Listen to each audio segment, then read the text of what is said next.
Hello, everyone. My name is Timothée Letonia. I'm the editor-in-chief of Numéro Netherlands, and I'm really excited to be speaking with the founder and the designer of Deed, Diedrich. Follow me. Hello, how are you? Hi, nice to Nice. meet you, Timothy. Likewise. It's a pleasure to have you here today, and I'm really excited to be speaking with you about your designs and about your masks, about your book, and everything exciting about your brand. Really cool. Yeah, love it. Awesome. Well, you have plenty of experience, over 20 years in working in fashion, and definitely up close also with the production process of how everything's made. My question is, with this in mind, an emphasis on sustainability, has that had a lot of influence on the creations of your designs? Yeah, it definitely did because I mean, over the past years, we've seen that also the production needs to change. Actually, the whole supply chain of the fashion needs to change. Definitely. And what I thought in the last couple of years is I'm reusing as much materials, old materials as possible. Materials I find from vintage shops or materials I still have in my stock. So I'm trying to reuse actually everything I have in-house. Awesome. And also, I think it's nice that brands are considering now really a sustainable method of working, which is like The most important thing right thing now right now. Yeah, in the industry, for sure. definitely. Great. Which technological developments are needed to create a better fashion system, in your opinion? I Keeping think in mind sustainability, of course, as well. yeah. There's a lot of brands actually who are working on this, like lasering denims, for example, instead of washing them too many times, or making shoes out of plastic. But I think we're still at the start of this, putting technology at its best use for the fashion industry. But I mean, there's some great things already going on. Yeah, amazing. Would there be any thing else besides reusing the materials that you find is really important in the sustainability aspect of design nowadays? And Yeah, definitely. Also, like the traveling, we can do a lot less about traveling. I think in the past year we've seen that also maybe a Zoom meeting is enough, so we don't have to travel I all the agree. way. Um, so that's what I've seen also is that people are really thinking about like, do we really need to shoot and how much it's gonna cost and uh, sup- how much do we need to travel for it? So that has been kind of like a positive side of the Corona crisis, also. I agree. Yeah, definitely find it the same way. By also cutting fashion weeks into less times per year, that already contradicts with the sustainability of traveling, for Exactly. example. Yeah. Less collections per year. I think that's all very relevant, and I really hope that from the whole year last year and still now, all the designers and all the brands really We're take shook up. something out Yeah. of it, not just think about it, but actually do Doing something something. about Yeah. it. Yeah. That's true. Um, your designs are, for certain, very colorful, very vibrant, very fun, which is completely different from a place where you grew up in Alton, close by. Can you please tell me how you decided to choose and base your brand here? Yeah. I can tell a little bit of about the story of how it all happened. Is because we studied here in Artes in Arnhem on the fashion department, and from there I left and I moved to Italy. So I've worked there for quite some time, so around 12 years, and then I moved back to Holland. And I was looking for a place that had enough space Hmm. and was close to an airport. And so I turned my eye to Aalto, which is very close to Düsseldorf Airport, Ah, okay. So and German, yeah. it's like an hour drive. And there was enough space for my studio and also for a workshop, and that's why I decided to base everything there. Not a very logical place to Yeah. be, but in the end, I like it when it's tranquil and I get creative from it. Let's say, Yeah. So you're inspired also by your roots where you grew up yeah, in some way. definitely. But I also like to think when I design, I think really global. I don't think, As it oh, has to be here it or has to there. be here or there. I mean, I've traveled so much, so you see kind of like which store it could be in, or people could be wearing it. So I'm not really. I'm considering like always kind of like a global client or a global thought, Yeah. not really kind of like local. But Yeah, you definitely should. And like you said, it doesn't matter where you're based. no, no, in the end, As long not. as No, it's inspiring and it's an environment where you like to work and create and definitely. your creativity flows, that's all that really matters. Yeah, that's true. But like you also said, you both studied at Artes. Can you tell me a bit more about how the journey of the brand did started? Yes, it's like after a period of working, we worked for Diesel, a big company. And when I decided to start my own brand, I always wanted to emphasize crafts and craftsmanship and making stuff by hand. And I wanted to keep it small. I didn't want to become the next Diesel, Yeah, let's say. I understand. So when we started off, we traveled the world for it, looking for artisans who could make things by hand. And in the end, by doing that, also our own,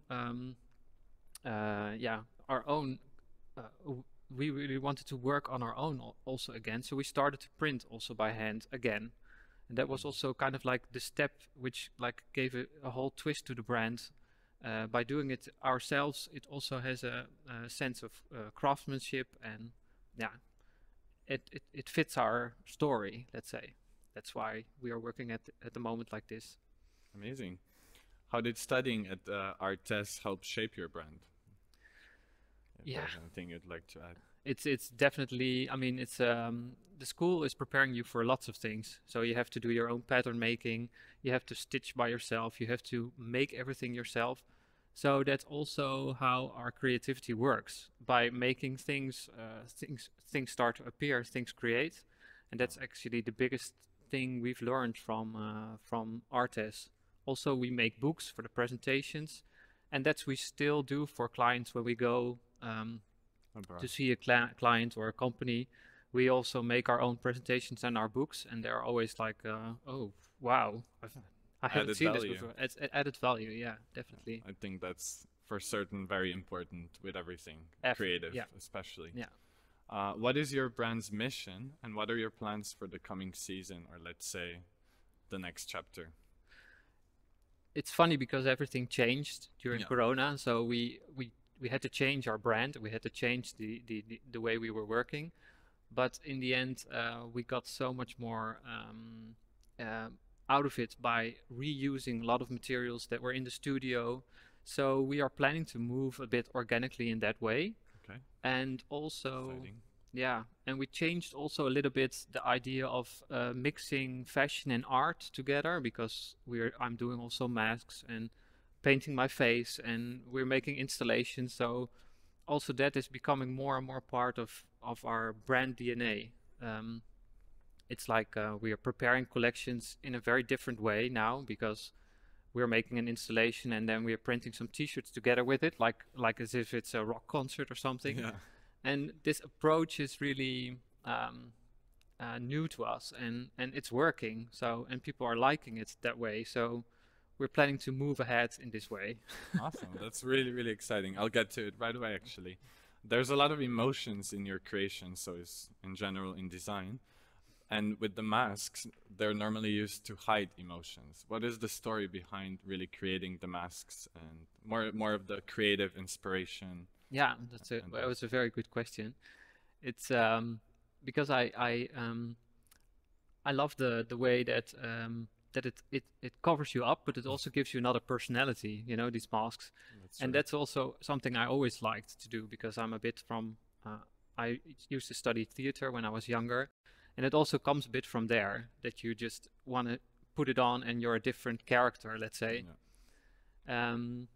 And also the masks are made out of waste materials from my studio, and I work very intuitive. You know, I just start making them and I'll see what happens. And sometimes it becomes a monkey, and sometimes it becomes like, I don't know, like a cheerleader or something. But I'll just accept the way it is and look at it, and if it's good, I like it, then I'll put it on. Amazing. Yeah, I like the character play in that sense. For Yeah, sure, it's always nice to have a sense of a different character here and there true, with true, true. everyone. Yeah, And masks are a good way to characterize that for sure. yeah, definitely. But not only the masks, you've also released a book called So Selfish with Sure. some incredible images of your designs. Can you tell a bit more about the book and some of your highlights from it?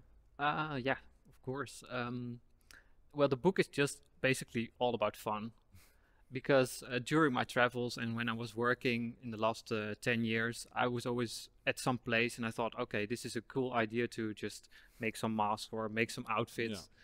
And Marika was always with me, so she could always take the pictures. And that sort of like that became sort of like a story, a little stories all the time. But I wanted to fuse it into one book because I thought it made more sense altogether in one book. Couldn't agree more, yeah. So I I was actually really surprised in the end when everything was finished that it sort of like had a sort of sense together, Yeah. because I was always thinking it just as like happy things you do at Moments and moments. highlights, ideas. Yeah, but in the end it has sort of like a coherent story, which was kind of funny for me to see. And what made you call it or name it So Selfish? Yeah, I thought I wonder. first I thought, oh, it's so selfish, to always take pictures of me, my ideas, my masks. It's always about me. Yeah. So that's why I was like, it's so selfish in the end. So that's why I called it as a working title, and then I decided to call the book also So Selfish. Great. I really like that. I'm happy I asked. Yeah. It's nice to know the meaning behind the title of a book, because books are really nice, especially when you can put all of your work and, like you said, highlights and moments and throughout all of your experience creating this brand. So Yeah, it's it always nice to have a brand book in that Yeah, sense. and it was also nice to sometimes just add a little bit more, make some drawings with it, and just making the story more complete, and also explaining it a bit more for the public, writing the text with it, Yeah. which was good. Great. You're also, well, I would love to know more about your connections with the FDFA and your installations during the festival. Could you maybe tell us a bit more about Oh, that? yes, of course. Well, the Fashion and Design Festival, of course, the link is kind of evident because we studied in Yeah. Arnhem, and we know the festival and they know us. And so that's kind of like the connection from their side. And then also this time we're presenting this Weaving with Waste installation. And it's an installation made in collaboration with the Textile Museum in Bocholt, which is really actually very close to where I live. They're just like a few miles away. It's one of the nicest museums in Germany on textile. I asked them. I was planning to work together with them, and then of course during the Corona crisis, I couldn't like be in house there working. Yeah. So course, I yeah. asked them if they had maybe some waste. So they showed me these bags and they said, maybe you can do something with this. And I was like, oh my God, there's all these colorful things inside. I can do something with it. So I built an own weaving machine, and we started weaving on that. And yeah, I just built a complete installation in the end out of it. All from materials from the waste from the Textile Museum. Amazing. To touch back on emotions, I'd like to know what is your most emotional experience that you remember right now when designing your designs throughout your whole career, Yeah. or even studying. Good question. That was a very difficult question. But when There's I thought plenty, of I'm it, sure. yeah, I thought of it. Yeah, I was like, okay, that probably is the wedding dress I designed for a friend of mine, and she was like, oh, I'm gonna get married and I'm on the beach and I'm gonna wear a bikini, and I was like, no way, you're not gonna wear a bikini. You're gonna wear something. I'm Proper gonna make dress. you something. So actually, I found some vintage lace, and we just made a really simple dress. And she was on the beach in that dress, and she was like perfect. It was the perfect setting. That's a really nice memory. Yeah, and she was really emotional about it. That it was so beautiful, and yeah, that's probably a piece of clothing that had so much connection, friendship, and Yeah, and of love. course. So The that's- emotion exactly in that's that the- sense as yeah. well. that was Awesome. the best. Really like that. I know I'll touch base still on emotions, but I have a follow-up question here. Did the COVID-19 crisis have any influence or impact on your creativity and you've already mentioned a little bit on the way things changed, but specifically on the creativity, on your perspective of fashion, maybe in that sense. Yeah, definitely. Also, like everything was blocked, so I was in my studio and I was like, okay, so what can I do? Let's change it. Let's change it all up. And it changed completely. Like it turned on like another button in me. Like only now I can do like something I've never done before. So I did all these different kind of things. Um, and yeah, it was in the end it was really a nice period because I was super creative, and but on the other side it was also really difficult, you know. But it I thought from the beginning, oh, let's turn this into something positive, this whole situation, and not into something negative. And yeah, in the end, it changed completely, like the view and the way of working, and actually, yeah, it couldn't be better. Yeah. I agree. I think there's definitely, like in everything in life, there's always pros and cons, and I think we have to take the pros out of this whole messy of an experience in time being, and just learn from it. And like you said, more sustainable approach also kind of came with that in so many ways. Like we even talked about the Zoom meetings earlier already in so many different ways. Just balancing that out, I think that will create a good future in the industry we both work in. Yeah, definitely. Yeah. But do you think it will, what will be the long-term or short-term changes in the industry, so in fashion, because of Corona, I mean? Well, short term, you saw that people were buying local, and that people were shopping online much more than they were doing. Yeah. And they looked also at different products and where they came from. So people started asking me questions like, where does this come from and how is this made? And so people were more aware of what they were buying. And that's, I think, a very positive thing. In the long term, I hope it will continue. People will continue to be very curious about the product and how it's made and where it's made. So let's see if that keeps on going. Yeah. So let's hope so. Let's hope so. That's definitely the goal. Yeah. So, but I don't know if it's just gonna go back to the way it was, or if there's a real change in the end going to continue. Yeah. I think definitely from what I've noticed, exactly to what you said, I totally agree with that. I think especially the younger generations, they really care more about what the product's made out of, where it comes from. So I think given that will drive it into a certain future for sure. But the bigger brands, they definitely have more time that they will need in order to change their design process into more sustainable, like especially all the big denim brands, which is one of the least sustainable products to make. Yeah, definitely. I think there's still bigger shifts that I really hope come sooner than later, but I think we're on the right track. Let's just see how it really goes in the next months and years. Definitely. I think also brands need to educate consumers, but also consumers need to be very careful of what they are buying. Yeah. So that will change everything. Sure. Where people are putting their money, that's going to change the whole system. Yeah.